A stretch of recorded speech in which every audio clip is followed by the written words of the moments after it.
Today's podcast is brought to you by Audible.com. Get a free audiobook download and a 30-day free trial at audibletrial.com/usingyourpower. There's over 180,000 titles to choose from for your iPhone, Android, Kindle, or MP3 player. Today, we'd like to suggest 4-Hour Work Week, escape the 9 to 5, live anywhere, and join the new rich, the expanded and updated version by Timothy Ferriss.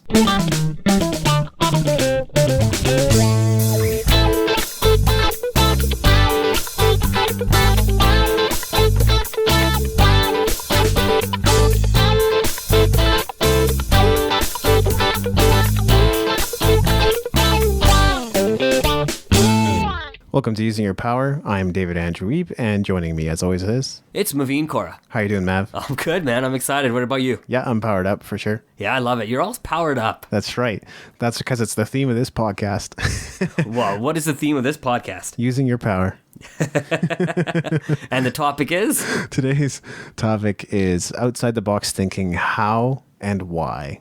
Wow, that's really cool. So why did we come up with outside the box thinking? You know, I think a lot of people find themselves in situations or difficulties that they can't solve. We actually talked a little bit about this in the episode on time and money, because we got into this discussion of people often say, I have time but no money, money but no time or no money. And they find themselves in situations that they don't believe that can be easily solved. And that's where often with a little bit of creative thinking, and I learned this in network marketing big time, I figured out that, you know, there's often solutions to problems we don't immediately see. And that's why I decided it's a very beneficial and useful topic for everybody that's listening in. Excellent. You know, and one of the things that when you came up with this topic was, you know, I used to think back to when I was writing resumes when I first started working, and I used to put that on my resume. I'm an outside the box thinker. And, you know, it was just one of those cool things to write. But I always wondered, was I really an outside the box thinker? And, you know, I think more and more as we've been doing these shows and more that I'm writing on my blog, you know, the more I'm learning that I am actually an outside the box thinker, trying to get people to think a little bit different, as well as not just myself, but others as well. Yeah, exactly.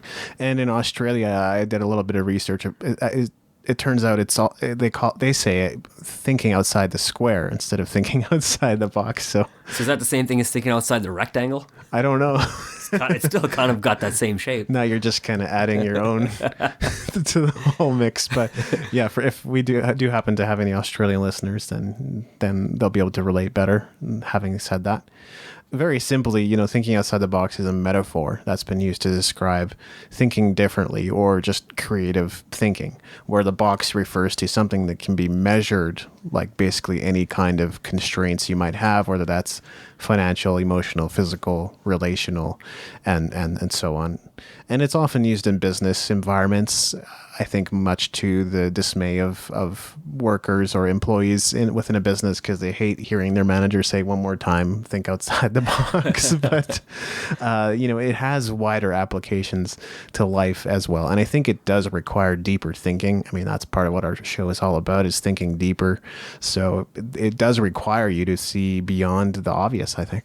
No, for sure. And, you know, the idea is if you don't think outside the box, you know, the management team at your company will think outside the box, right? And, you know, for anybody who's listening who is working a 9 to 5 job, you know, your goal is to, in my opinion, and especially in this economy, right, which is very unknown, you know, is to really be able to keep your job if that's what your plan is, right? And you do sometimes have to think outside the box on how to find solutions to old problems, right? No, I'm not saying reinvent the wheel, but sometimes there is a better way to do things that you've already been doing, right? So I know working at many different companies, you know, a lot of people don't like to change, right? Because they're so used to and are so comfortable in the way they've been doing the same work for a long time. When they, you know, have been approached by somebody who says, hey, well, there's a better way to do this, you know, and what about we do step 1, step 2, and step 3, and it'll actually knock, you know, the time down by 3 hours. It'll make us more productive. We'll be able to do, you know, a whole bunch of more stuff for the company and make the company more money. A lot of people don't want to do that because, you know, they want to continue to do what they've been doing and stay in their comfort zone, while the people who are going to succeed are really going to be the people who think outside the box and make it, a way the company can succeed because of their thinking. Something that came to mind as you're sharing is the idea of having a backup plan. So often we go into these jobs, and like you said, your position isn't always completely secure, and really you don't know what's going to happen for your future. So I know some people get fired and then try to scramble and figure out a solution, which when you're under a lot of financial pressure, I don't think most of us really think that well on our feet. We like to think we do. Some people do, but I think very few of us actually think that well on our feet to where we can just come up with a lot of great solutions and a lot of ideas in the spot when we're in that desperation. So having some kind of backup plan, whether it's something that you start working on today where you build a blog and you spend half an hour every day just like updating it and building an audience for yourself so that you have something to fall back on, or start your freelancing career, or initiating some kind of program that gets you to the point where, if you lost your job, maybe you don't have the ability to fully replace that income, but you have something that you can fall back on. And if it's already proven to get some income for you in some way, then you know that it's something that you can scale too. Right. And, I love what you've just explained, because it's a lot of what I've been doing since January, right? It's just kind of building the website and, working, just working through all the little things. And, I was just joking with you, I'm learning how to just put all the stuff that you showed me back in 2014, 2015. I'm now relearning how to do that because I've taken more of an initiative to actually want to move forward with it versus keeping it as a hobby, right? So, in order to continue to do those things, I have to keep learning, and I have to, go out there and listen to the people, who are thinking outside of the box, from all the different podcasts and all the different articles that I'm reading, and especially all the people who have made a difference, right? Like the Neil Patels and like the Tim Ferrisses, kind of listen to what they're saying and kind of apply what they're saying too, just same as James Shremko as well, right? So. Yeah, and Maveen, I'm sure you have this experience of listening to something or reading an article that was not terribly helpful to you because you'd already heard all those tips before, or you'd actually even heard them explained better than whoever the author of that blog post or podcast episode was. So, it's also kind of the source of the information. Neil Patel doesn't just give you 5 blanket tips on how to get better, emails, or how to build better emails, or how to build a better blog. It's usually very specific and actionable things that you can act on now. So it's really great to tune into people like that who are thinking about growth hacking and moving forward with things, instead of just people who are going to give you blanket tips that you don't even know apply to what they're doing.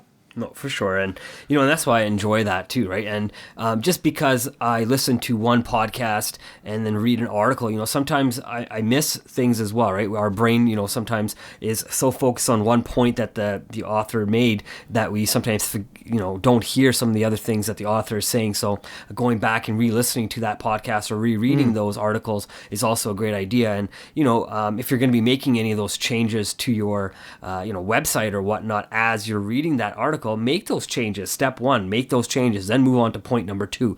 Don't read the whole article and then try to remember what the article said about all the changes you had to do so you can get a better SEO, for example, right? Follow along to exactly what he's saying. So one of the things I was actually just reading an article that he had put out about Instagram and kind of how to set up your Instagram so it's a little bit more professional. So and I followed each example one by one. And, a lot of people may just read it and say, oh, this is a great article, but it's actually looking at what he's saying and understanding why, the science behind the why I thought was more important.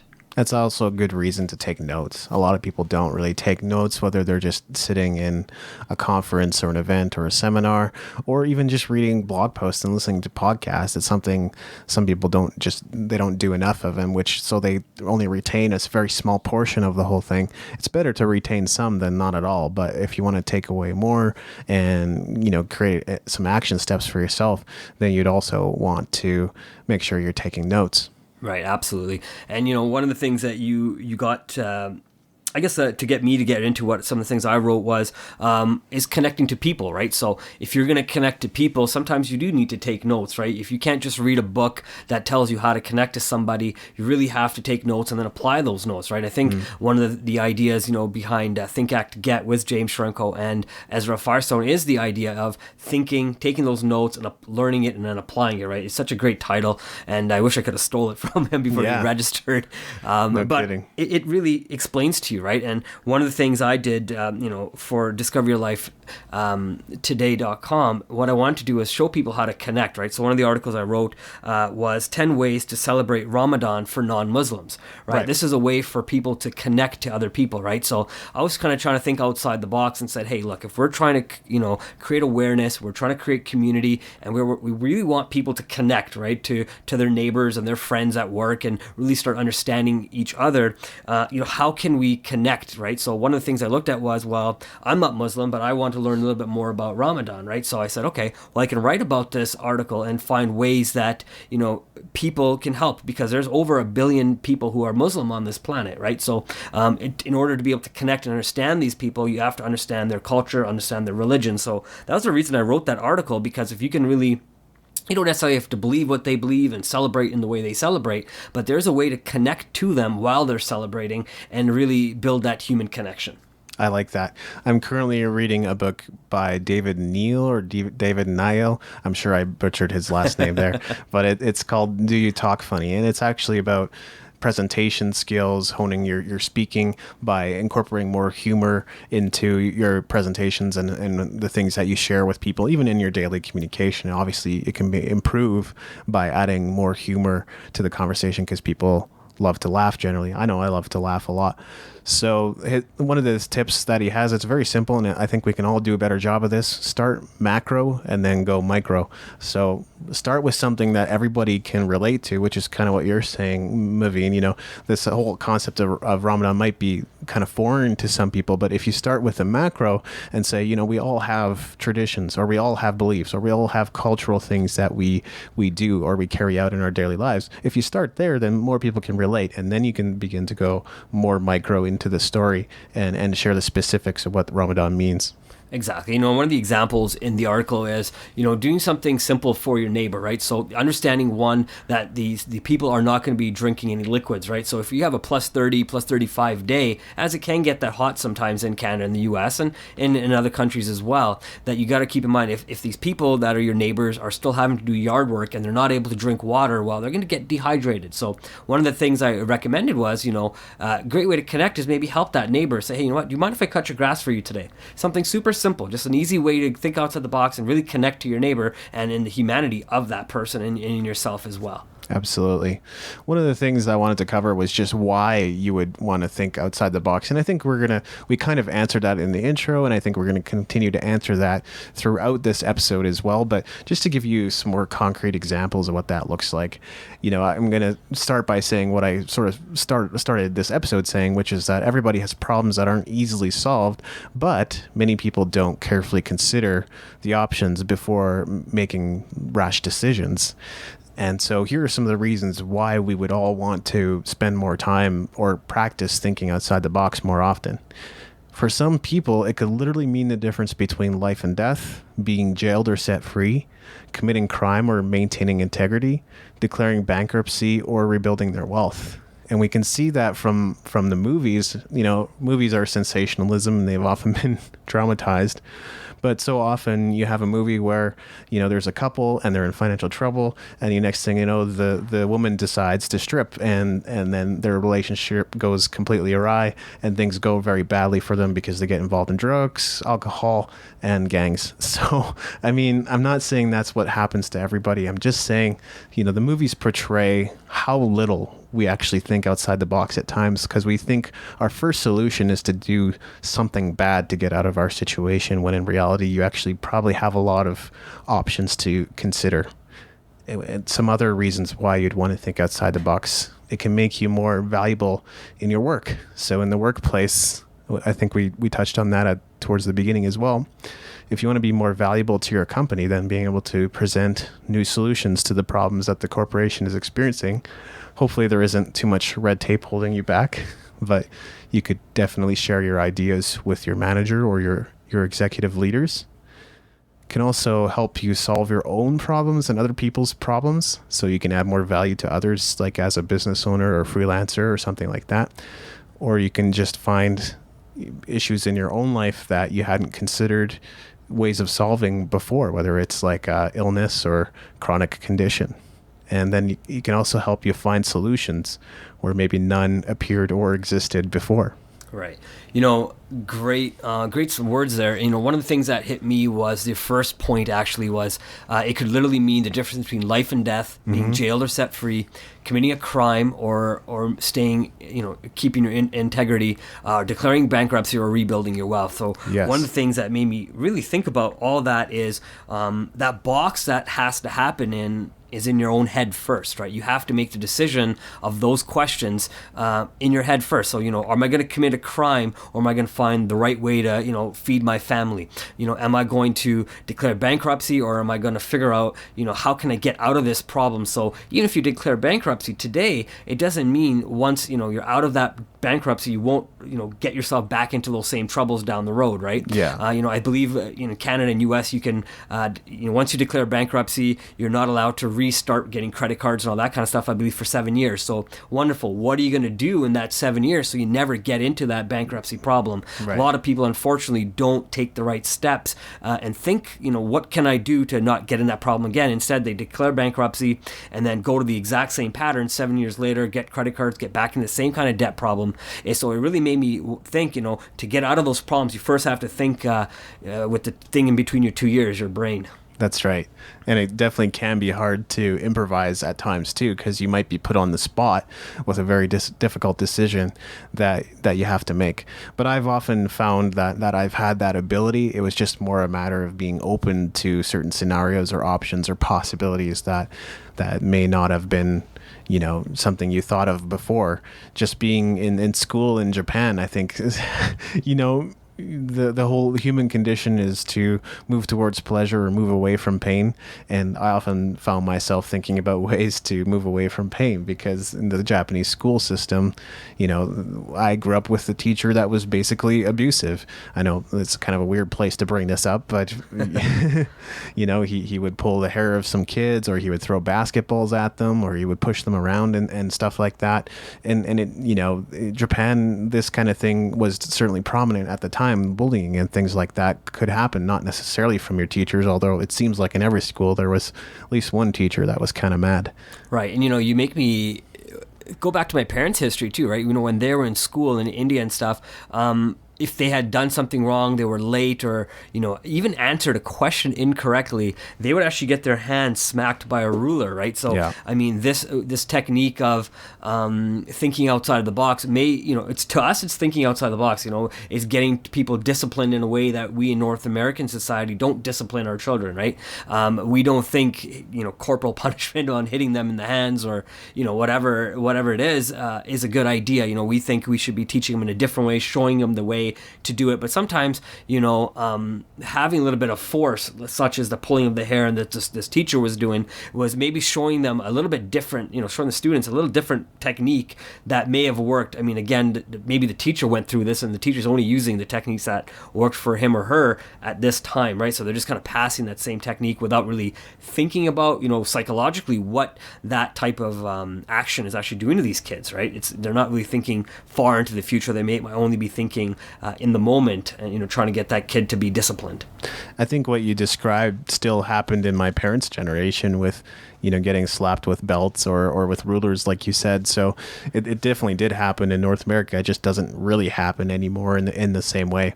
But I think abuse, violence, that kind of thing is not healthy no matter what context. I think you are right. He maybe had no other way of expressing himself, or at least a specific teacher in Japan. I'd also heard that he changed significantly as a person after he got married. So take that for what you will. I'm not sure what happened or what went down to cause him to be a different person, but I guess it probably was new stresses in life that he was dealing with. Right. Well, did he start being more abusive after he got married or before he got married? After, yeah. Wow. That's what I'd heard. Yeah. Wow. So he it definitely looks like he was maybe bringing some of the things that were frustrating him at home into the classroom, because of course maybe he can't hurt his wife, but he can definitely hurt these kids, and the kids won't say nothing because he's the teacher. He's seen as somebody that can do these things or should be able to do these things, especially maybe in a culture that allows it as well, right? Maybe the culture doesn't see it as a good thing at home, but is okay with it at school, right? Because again, I think in Japan, they definitely value their education. They want their students to do well. Correct me if I'm wrong. There's a lot of pressure. Yeah. So with all that pressure, I think him using that outlet, maybe the stress from home and putting it on the kids, maybe is pushing the kids to do better because they are going to have that pressure to be more of a success later in life, right? So his thinking may have not been the best, but it could have been outside of the box thinking if you really start looking at it in what it could create, maybe better businessmen and women in the future too. So in Japan, there are laws and regulations prohibiting violence against children, just like there would be in any other country. So yes, culturally, it might be quote unquote accepted, but it was outlawed. So, that's something you have to think about there. Right. And, there's a lot of things where rules and laws are passed, but, like you said, culturally, they're still accepted, although we know it's society doesn't like it, they frown upon it, but the people in the society, if they don't say anything, then the teachers continue to do it as well, right? So, it does come down to educating your children, I think, as well, and saying, hey, what'd you do today? And having those conversations and not, it's hard. And again, I don't have children, so I've never had the opportunity to ask and say, hey, how was your day at school today? And then given the silent treatment or it was fine.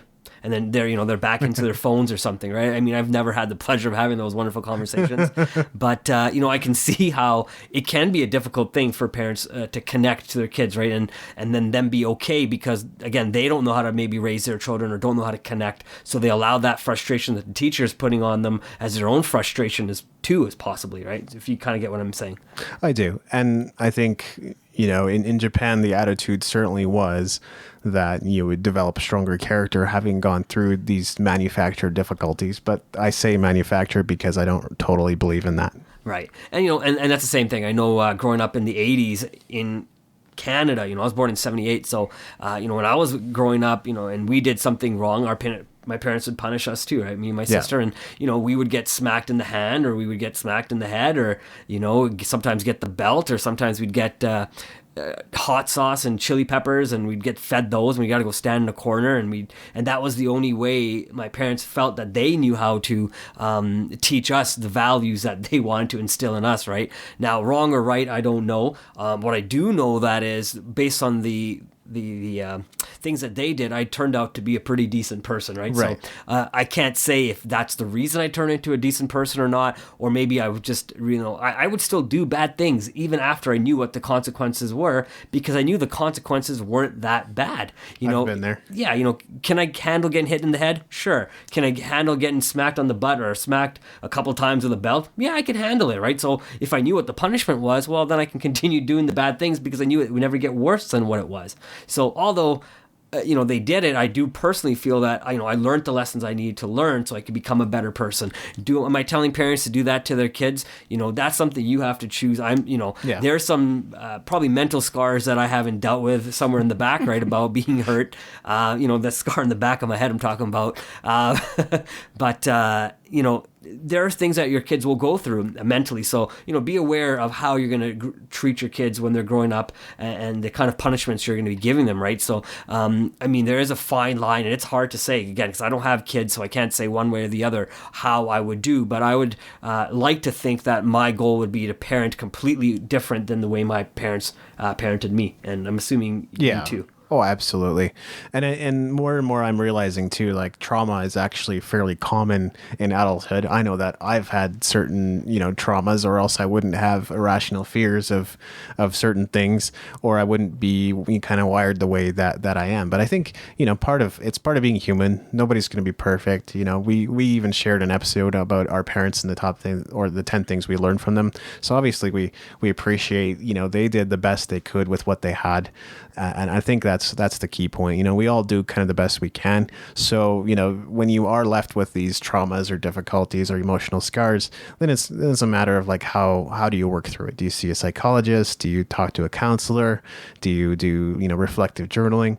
we have various things to turn to in order to kind of work through those things as well. Right on. And, you brought me into my next point as well. So we do have a lot of different options on how we deal with things or how we learn, right? So what I wrote down was we can watch documentaries or we can read books, right? So one things that I have started doing more is, when I do have a few hours and I'm okay with watching, a little bit of TV, once I'm done everything I have on my agenda, I don't mind watching the odd Netflix show, right? I mean, that's how we had talked about the I Am Not Your Guru episode, right? Because I had an opportunity to watch the Tony Robbins talk, and it got me thinking a little bit different, right? And looking at my own situation, saying, well, I'm only ever dealing with the surface level. When am I actually going to go deeper into the real reasons of why I feel the way I feel, right? So it was actually a really good one. So, and sometimes I like to watch the show Ancient Aliens, right? Because it's just a different way of thinking. It's a different perspective. And I think that's what outside of the box thinking should do, is give you a different perspective on, things that are happening around you, life, or the way to get things done, right? If it's at work or in your personal life, doesn't really make a difference. Some of the other episodes that we would ask you guys to check out based on what is some of the outside of the box thinking would be episode 3, where we were talking about buying a home, episode 4, where we talked about the pharmaceutical industry, episode 9, we talked about 10 ways to make $100, episode 13, we talked about science and technology, and again, episode 15, we talked about 10 things I learned from my parents, right? So these episodes really were kind of outside of the box thinking, along with a couple of other episodes. So definitely go through the catalog and have a listen, and leave your comments and tell us what you thought about these outside of the box thinking episodes as well. That's great. I actually did spend a lot of time thinking about how as well, because that is kind of in the title of the episode, outside the box thinking, why and how, or how and why, as the case may be. And one of the things that came to mind for me, it's going to sound unusual, but is to start a business. Like so many of us say we want to do that one day, or we just think about it, or we just plan about it. And starting a business can help you think outside the box, especially if you go through like a training system, or you get a mentor, or you go through some kind of program that teaches you the ins and outs of how to get a business started in whatever country or whatever climate that you currently live in. So really it's about the lessons that you learn through going through that process. You can't just be like, well, I incorporated today. Like that's not enough. You actually have to go through the process of building that business and trying to get to revenue and scaling and all that kind of stuff. And that will give you a lot of valuable lessons about how to think outside the box, I think. Right. And I got a perfect example for that too. One of the outside the box thinking examples I had. So this is actually perfect. And as you're going through your list, I think I may have a couple other examples that I've written down. So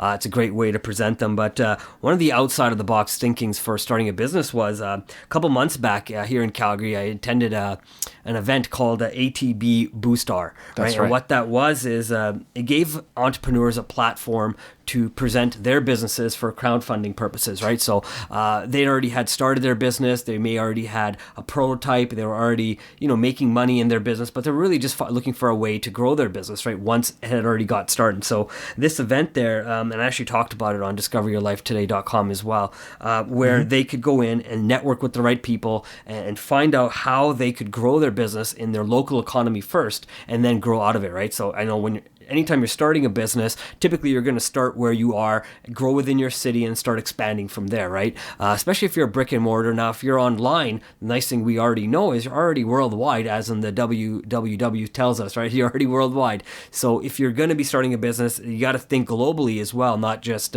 in your local, city. And also in episode 2, we had network marketing, of course. I think that's where Maveen and I got a lot of our training and thinking around business. We continue to adapt and change and mold our thinking around the things that we're actually participating in versus the business that we're no longer building. Obviously here in the online world, we basically consider ourselves an online entrepreneurs with an offline presence. So those are the things that we continue to study and think about all the time. But network marketing is one thing that you can certainly explore, and there's a lot of great training systems out there as long as you can sort of separate the wheat from the chaff. Right on. Yeah, no, very true, right? And that's one thing I think that allowed us to build our bond too, right? Because we had that network marketing background. Not that I don't think we would have bonded any other way, just based on the conversations we had. I think the biggest thing, like I said, was you were already doing outside of the box thinking when I met you, right? You already had your own online business, and it wasn't network marketing. It was podcasting and blogging. And that's exactly where my mindset was to, be able to do those, because I was listening to those podcasts, mostly more than reading blogs actually at that time, more reading blogs and podcasts now. But, I knew that if I wanted to learn how to get better at my job, I would have to listen to people who were doing things that was different than what I was already applying at my current job, right? And obviously meeting you and chatting with you kind of, solidified in my mind that I was already in the right process, in my thinking process. I knew I was going to continue in the right direction, and, teaming up with you to do this podcast, as well as you helping me, put together my own business, it's been just it's been phenomenal, because I've been able to now take all the things that I've been thinking of. Some of those things are, processes and thoughts that not everybody's going to think of. And, same as you on Music Entrepreneur HQ, you have processes that not everybody's thinking of. Yeah. And, you're able to present them in your own unique way. And I think that's what makes the two platforms such an exciting thing for the listener. Yeah, I mean, online content is really kind of the great separator, and that's why we have such a great focus on it, and creating great content that people will connect with and want, and be able to take action steps off of, so that they can better their lives too. There's a few things, as far as thinking outside the box, that I think these things come up fairly universally in every episode, so I'm not going to spend a lot of time on them, but I am going to give Mav a chance to weigh on them as well. Thanks, buddy. One is meditation, and I'm sure, Mav might have a thing or two to say about that. I mean, basically just closing your eyes, deep breathing, 10, 15, maybe even 20 minutes can be very restful and rejuvenating and help you feel better, but can also help you think beyond the box. Journaling as well, or reflective journaling, journaling on purpose. But even I think it's in the artist's way, or the artist way they talk about morning pages. I like that idea as well. So I don't really try to write 3 pages or 8 pages or whatever it is they tell you to do, but I just wake up, write things that come to mind, empty the mind, and see what comes out. Going for So, I just wanted to add something to that one. I really like that. Those two together is actually one that I use as well, right? So I use meditation and journaling together.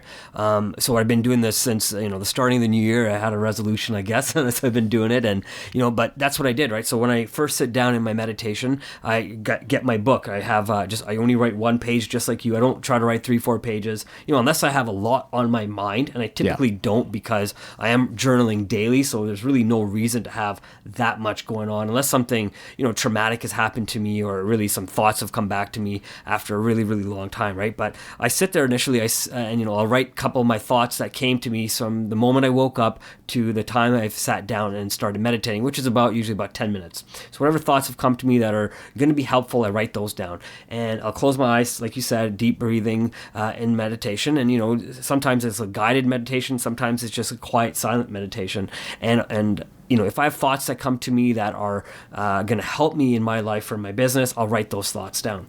And once I'm done meditating, I'll actually then put a line, and then I'll start writing kind of what I learned about myself in that meditation, right? And maybe what I learned about other people in that meditation as well, because I'm not only just focused on me, I'm also focused on trying to understand other people as well, because again, that's the only way I think we can really connect to people, is not only understanding ourselves, but understanding other people as well. Yeah. And I think for our listeners, the book is The Artist's Way by Julia Cameron, although I haven't read it. So I don't know for sure, but I think that's the right one. The next item I had was going for a walk. And this is basically, and it's kind of similar to the next one, which is taking a shower. But those activities, when you go and do them, kind of give your brain a chance to assimilate all the things that you've been taking in, all the input, everything that you've been reading, the podcasts that you've been listening to, the shows that you've been watching, and then begin to make meaningful connections between those things, right? And that's totally outside the box thinking, but it's not forced. It's you're letting your subconscious mind come to those conclusions on its own, but you have to consume on purpose. You have to take an input that's actually useful, beneficial, powerful, something that can help you think in that direction as well, or something that inspires and motivates you. But those are really great activities to just let your brain do some of the work and make those connections between two seemingly completely different, unrelated things. Right, and I've had these conversations with a couple different people, and, a lot of times people will tell me that they have some of their best thoughts come to them when they're walking, and some people say they've had some of their best thoughts come to them when they're in a hot shower or a bath, right?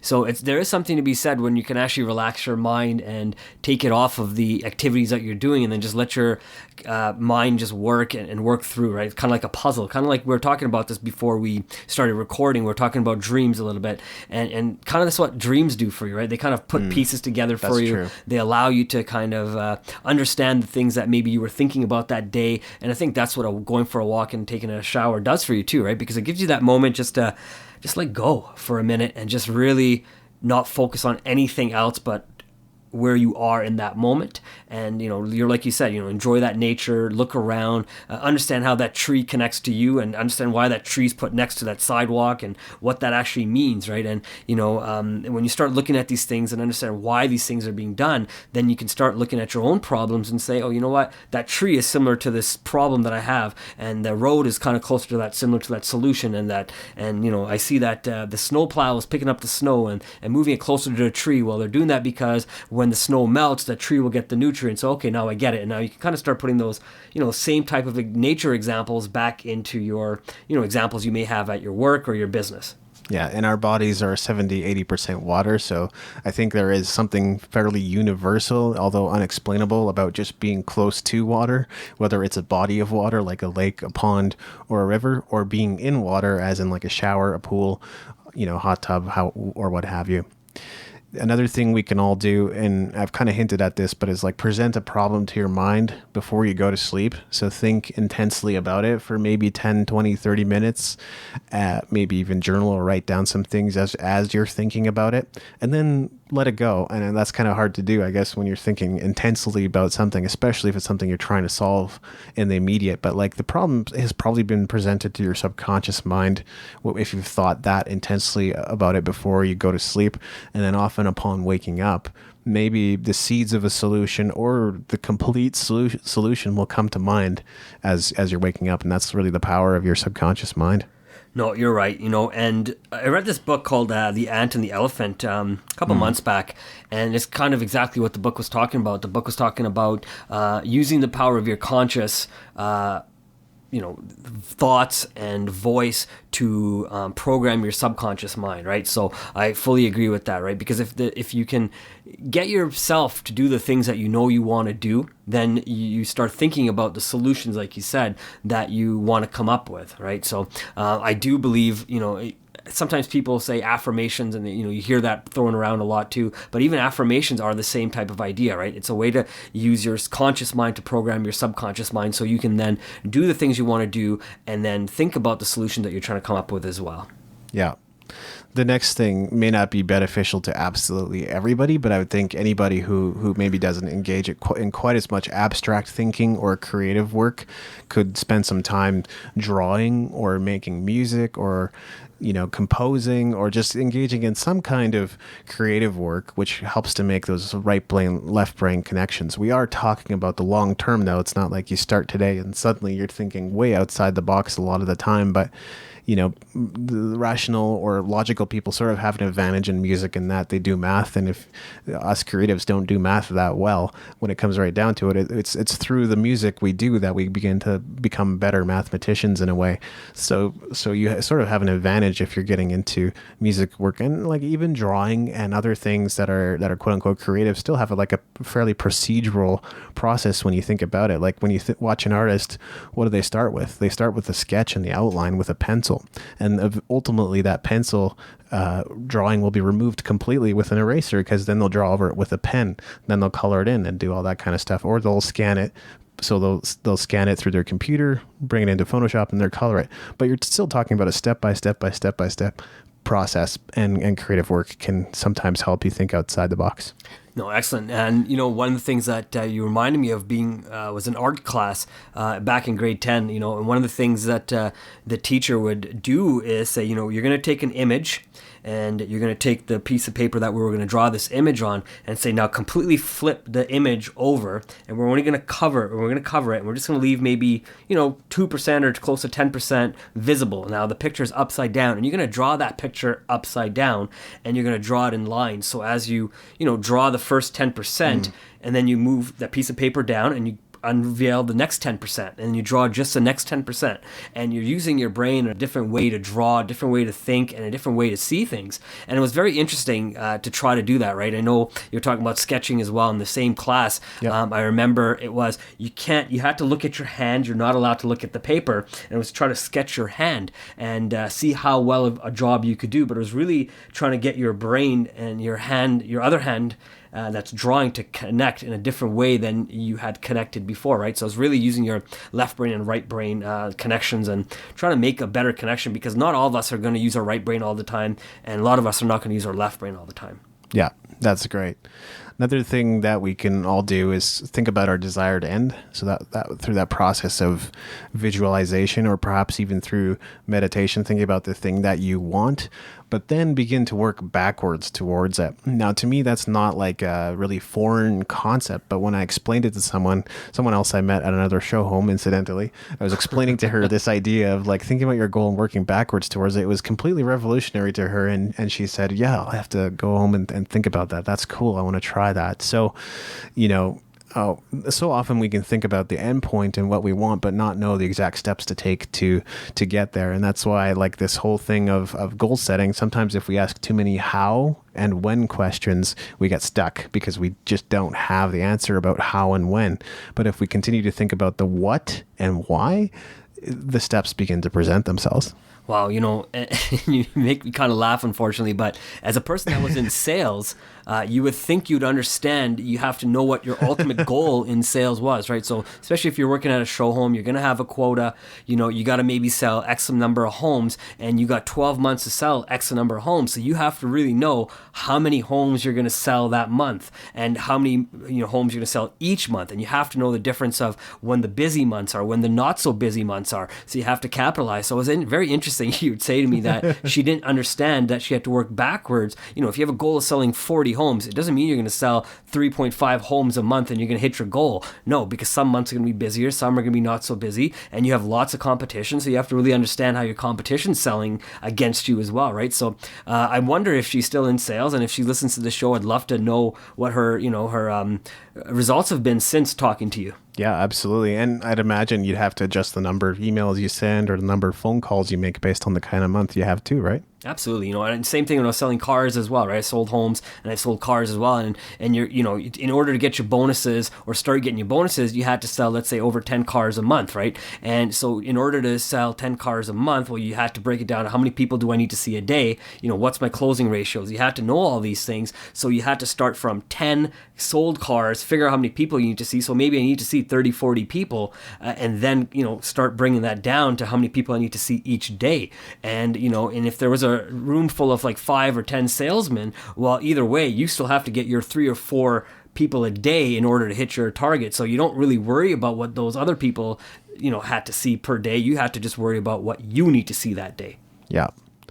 The next thing that we can all do is ask someone younger, like a child, for an answer to our problem. And there's various reasons why this is interesting. I've heard of somebody in network marketing that was really high up and made it to a really solid level.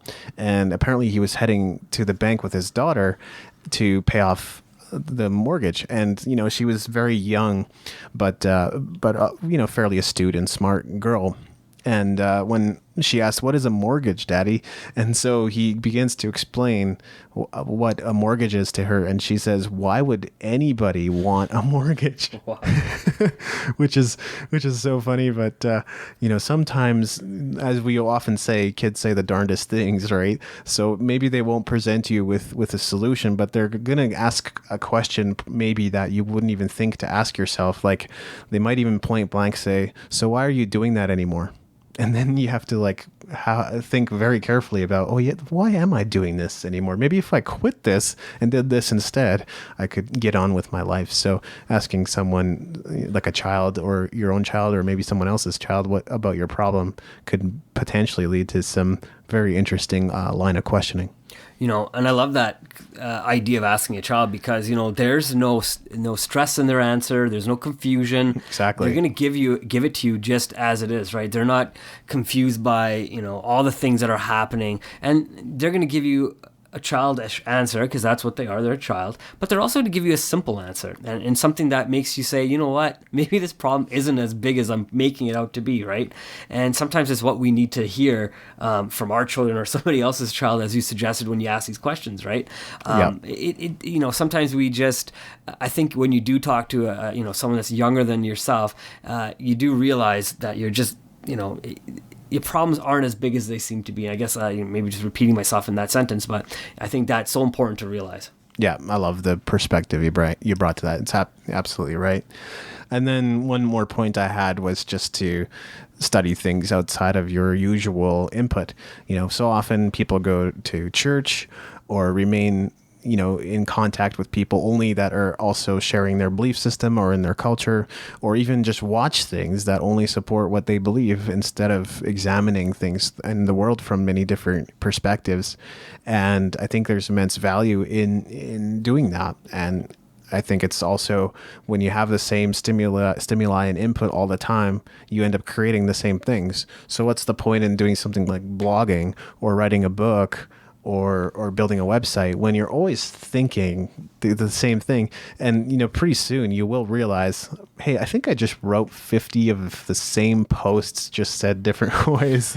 Like maybe it's time to take in something new. If you're not into architecture, read about architecture or watch a documentary on architecture on Netflix. I mean, there's so many options on Netflix of documentaries, even without going into maybe action or sci-fi or fantasy or some other genre that you don't even want to get into. There's so many documentaries that you can just watch and get new stimuli from. So yeah, absolutely. That's exactly where some of my points came from, right? Just what 10 things 10 ways you can celebrate Ramadan for non-Muslims. That's the idea of, just thinking outside of yourself, right? I love the idea of watching Netflix, because that's where we got some of our topics too, right? Our pharmaceutical topic, our Tony Robbins topic on I'm Not Your Guru. That's kind of where they came from. And food choices too. Food choices, absolutely. And that's where they stem from because, it was just a different way for us to see, a different way for us to think and, things that we know. But it's not necessarily some things we think all the time or maybe in the way we think all the time. So,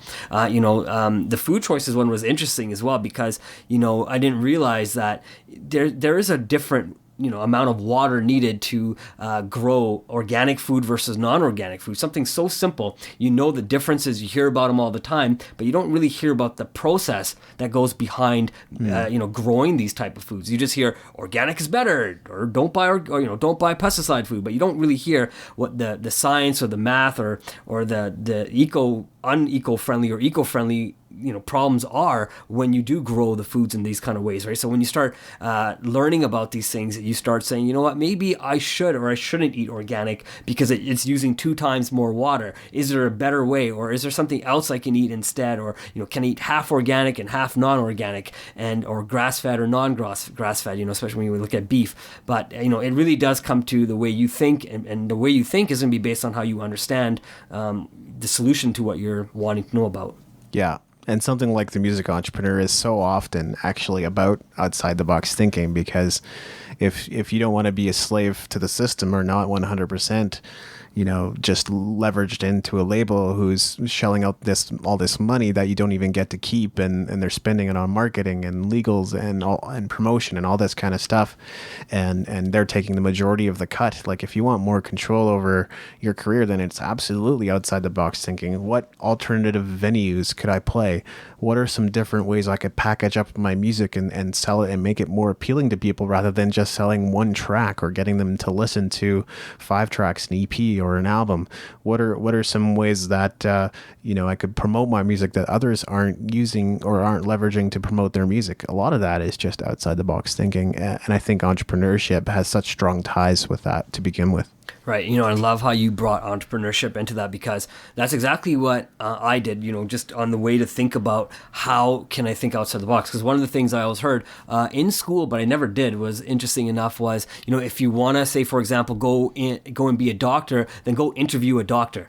But, you know, how many of us actually go and interview a doctor once we've decided to become a doctor? Because, you know, if you want to really understand what the lifestyle of that doctor is going to be, then go talk to a few of them, and don't just think, hey, being a doctor is going to be the greatest thing in the world. And I'm not trying to hit on doctors here, I'm just using it as an example, right? But that's kind of what I did. So on the website, what I did was I interviewed yourself, right? And I said, you know, That's right. let me interview David and see what it is like to be a podcaster. What is it like to be a musician? What is it to be like to be a blogger? You know, and I really got that information. I interviewed another person by the name of Mark, and you know, he was into health and into health and fitness. And I said, you know, what do you do and how do you do it and what did you study? And because these are the things that I was interested in as well, right? So I went to the source and learned from them. And I was looking to learn a little bit about drop shipping before I knew that was what it was called, right? I was just really talking to another person by the name of Jose, and he actually owned 2 online businesses, right? And they're coffee businesses. And I just wanted to know, well, how did he get started, and how did he build his brand, and how did he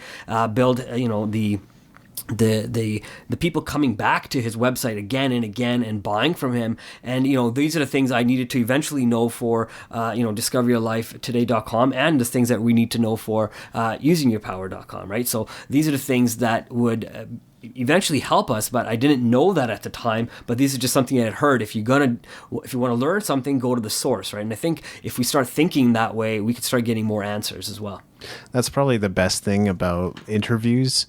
And I think that's very much how Pat Flynn started his podcast, was talking to people that could give him answers on questions he was wondering about, and present him with ideas on how to grow his business. You know, there's so many podcasts out there now with tons of interviews, and I don't think Pat is doing quite as much of that anymore, because I think he has a pretty solid handle on where he is now in his business.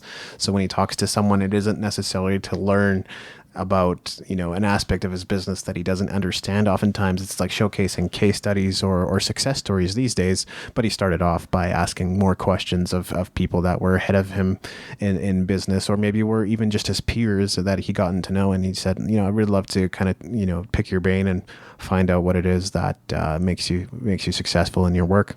Right. And, you know, one of the ideas I think that Pat Flynn has done, and I don't know for sure, is, you know, last time I checked his income statement, he posts them right on his website, he was making anywhere between 180 and 200,000 a month. Yep. And I mean, if he wants to continue making that 180 to 200, he'll continue doing what he's doing, right? And he'll keep getting great results, and he'll be, you know, he'll have an income unlike a lot of different people that are in business and into entrepreneurship. But at some point, if he wants to develop his income and be, let's say, $500,000 a month, then he's going to probably start to interview more people. You'll see him start talking to people who've been able to generate $500,000 income a month, right? Because how are you going to become a millionaire if you don't talk to millionaires? How are you going to become a billionaire if you don't talk to billionaires, right? If you associate with, you know, people who only make 30, 40, 50,000 a year, what makes you think you'll make $1 million, right? So at some point he knows that he'll have to associate slightly different as well. I could see that happening for sure. What other points you got there, Mav? You know, my last point on here is, you know, if you want to think outside the box, I believe sometimes you have to go travel to places you've never been. Yep. You know, I believe that wholeheartedly, because one, I love traveling. I think there's a whole world of things to see, people to meet, and journeys and things to experience, right? So myself, I've been to places like Panama, Cuba, Dominican Republic. I've been to lots of places in the U.S. I mean, it's so close to us. Why not? It's in our backyard. You know, lots of places in Canada, because we're in Canada. You know, I've had an opportunity to go to India a couple times, once with my parents and the whole family, and I've gone to Barbados for a honeymoon. But, you know, going to all these places, I always found that I learned so much about the people. I learned a lot more about culture. I learned about how life works, right? And it really allowed me to see things differently than I had always thought they were, or the way they were being projected to me through media or movies or online, like Facebook, right? So it's really, every time I go back to my thoughts on those experiences, I can see things a lot different than I ever had. And people so often say travel gives them perspective, right? I obviously lived in Japan. I've been to the Philippines and Malaysia. I've been to Mexico, various parts of the States. I've been to Hawaii. So, I've been to various parts of the world too. And I agree. And it has other benefits too, in the sense that you could also, organize your travel around a conference or an event or something where, people in your industry are gathering to talk about that specific area of your expertise or skill set or emerging technology in that field, which can be inspiring if nothing else. And inspiration often does come from that place of feeling good, feeling excited, feeling motivated. When you're down and you're not feeling good and you're depressed and you're sad and you're loathing life, it's so much harder to come up with ideas. So whatever it takes for you to get in that state, if it means like sitting yourself down at Starbucks and having 2, grande coffees and getting yourself pumped just for that moment where you're inspired, and then you can begin really brainstorming and coming up with ideas. But whatever helps you get into that state, if you're really down and you're stuck and you're not sure, that's one thing you can do. Obviously, you can also talk to trusted colleagues, friends, industry experts, like we said, interview. That's another way that you can get some valuable inspiration. Right. And, I do like the idea of traveling to places you haven't been and having events, there's something about getting out of your own element and going to the unknown and then meeting people and talking to them in places that you're not familiar with, because I do believe that they just bring new ideas to you, new concepts. Seeing even architecture in a city you've never been to can bring about, ways for you to maybe build your website, right? It's just different ideas, different shapes that you're like, I really enjoy that shape of that building. I'm going to maybe have my logo be something like that shape, right? Obviously, it's just little different things. And the more you get out, the more you explore, I think the more you keep learning about yourself. Yeah, that's a really great point. So any closing thoughts there, Matt? Wow, closing thoughts. Outside of the box thinking, I think is something we should all practice. If we are able to just slow down in our day. I love the idea of meditating and finding the answers to your questions through just silence and just being with yourself. Because typically you're not going to find the answers that you're looking for when there's a lot of noise, right? Noise in your mind or noise in the background, right? So it is a good idea to unplug from social media once in a while. Maybe every night would be good, maybe after 10 o'clock, for example, if that's when you're done all your work, or set that time where you are done your work by a certain time of day, and then you unplug, morning or night. It doesn't have to be only at night, because some people work at night and sleep in the day, right? So find the right time for you, but unplug for maybe an hour or two and just really focus. Go on a walk, like you were saying, David. I think that's wonderful too. And I think talking to people and interviewing people and getting out to events and finding out more about yourself, networking, and I think you'll be able to find ways to do things that you've never done before. The world is changing fast, and things like secure jobs or government pension funds or various other schemes and programs that existed to kind of support our life into old age, are either going, no longer valuable or no longer useful to the extent that they were in the past, or going completely, they're gone and they're going the way of the dinosaur age. So I think it's important to think about how you're going to, you think about your financial future, but also think about your health and your mental capacity and all those kinds of things moving forward. Otherwise, you can easily get lost, and you can find yourself in some of the situations that we talked about at the beginning of the show, whether it's being jailed or set free. Some of those alternatives aren't very attractive, and you don't want to wind up in those places. And I think outside the box thinking, to summarize, really helps you avoid some of those undesirable situations and puts you ahead of others who may not be thinking that far ahead. Well, this has been Using Your Power. You can find us online at usingyourpower.com. We want to encourage you to leave a comment on our site or even on our YouTube videos, because we want to interact with you, and we look forward to chatting with you. This has been David Andrew Wiebe. Thank you. And this is Maveen Kaura. Have a great day.